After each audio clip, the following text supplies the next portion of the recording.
Hey guys, and welcome back to another video. Hope you are okay on that side of the screen. And today with a mini computer which is really interesting in several aspects. In terms of specifications, it has the same specifications of my MacBook Pro. So we are going to try Hackintosh right over here and at a really interesting price. I will leave a link down below so that you guys can check that out. One of the things that it's not on par is that I did try to put in 32 gigabytes of RAM, DDR4 in this particular case, and I couldn't. I did another upgrade, but I will share that in just a few moments with you. So what we are going to do today is just to take an overlook. At the end, I will give you some images and I will explain what I think about of the internals and what we can upgrade or not. Now, as I said, it has the same specifications of my MacBook Pro. Actually, it has more RAM. Now, it has the i5 quad-core 8 threads 8259U, 16 gigabytes of RAM DDR4, 512 SSD M.2, and we can upgrade the SSD, and it also has Windows 10 Home. Now, in terms of performance, this is a mini PC that performs really well. We are talking about score on Geekbench of 1000 on single core score and 3500 on multi-core score.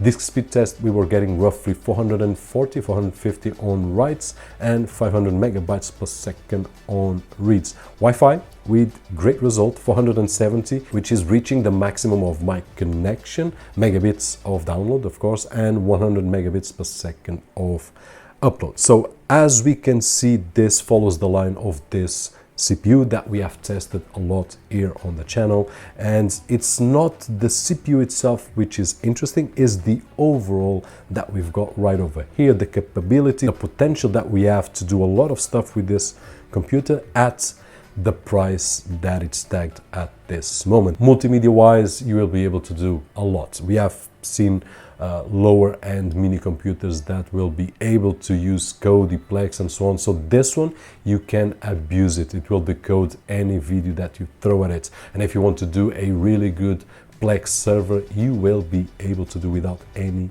issue whatsoever. Kodi, Netflix, Plex, MB, whatever we decide, and it looks really nice. But I will talk about the design that we can put on a living room or anywhere that we want. If you want to use it besides that in terms of office, yeah, of course, we are not going to waste time right over here because it will be more than capable of office tasks. In terms of gaming, that is where we will be a little bit limited because it has an integrated GPU, and the maximum that we will get is somewhere around the CSGO experience, which is a game that it's not new, it's quite old actually, and honestly I didn't play this game for quite a while, but the experience that I had was on high settings, was not so good, so we have to lower to medium low, and on medium low we will be able to play this game without any issues whatsoever. So this will be our limitation. Nonetheless, if we want more powerful games, then my suggestion and what I use on a daily basis is the Xbox Game Cloud service, which is just awesome, and we can play AAA titles on any machine, even machines that are weaker than this one. We have tested on our tablets and phones, and I've shared that on the channel, Android TV boxes as well, which don't have the same power that we have right over here. So this is the solution that I do use for this kind of device. Okay, so a great machine overall.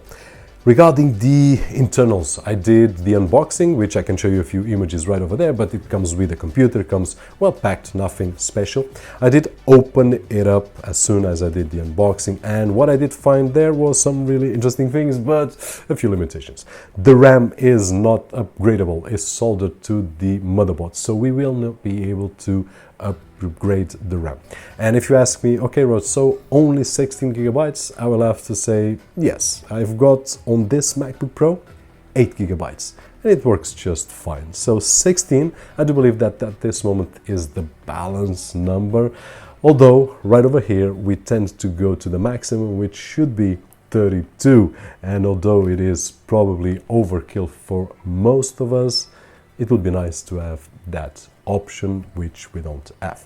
Now, we do have the option to expand the storage, and I was able to put in a second SSD, 2.5 inches WD. If we want to expand even more, we can use a mechanical hard drive and put it here, 4 terabytes or 6 terabytes at an affordable price, and have a multimedia center right over here, which we can then centralize movies, photos, and so on and so forth, and throw to all the network, which is something really interesting. Now, there is one thing that I really enjoyed. The cooling system is really nice. It looks really nice on the outside and also on the inside. And on the inside, there is one thing that I would have loved to see, which is the internal SSD, which is really nice, 512 gigs. But if we want to access and upgrade to 1 terabyte or 2 or 4 or whatever, a bit limited. So we will need to open up the other side of the case to access the screw to take the M.2. It's possible, but we will take a few more minutes. And I would have loved to see the SSD on the other way around or on the horizontal, that we could just put in our screwdriver and remove it and replace it. Of course, if we go to the reality is that for someone that is going to buy this budget mini computer, probably it's not worth it to put in 1 terabyte or 4 terabytes, because 512 will be more than enough. And with the second storage bay, we will be able to expand for a second operating system, which we will do right over here, Mac OS, and see how it performs, because this looks like one of the best mini Hacintoshes that we can get at this moment. But just wait a few days that I need to test that out. So basically that is it in terms of the internals.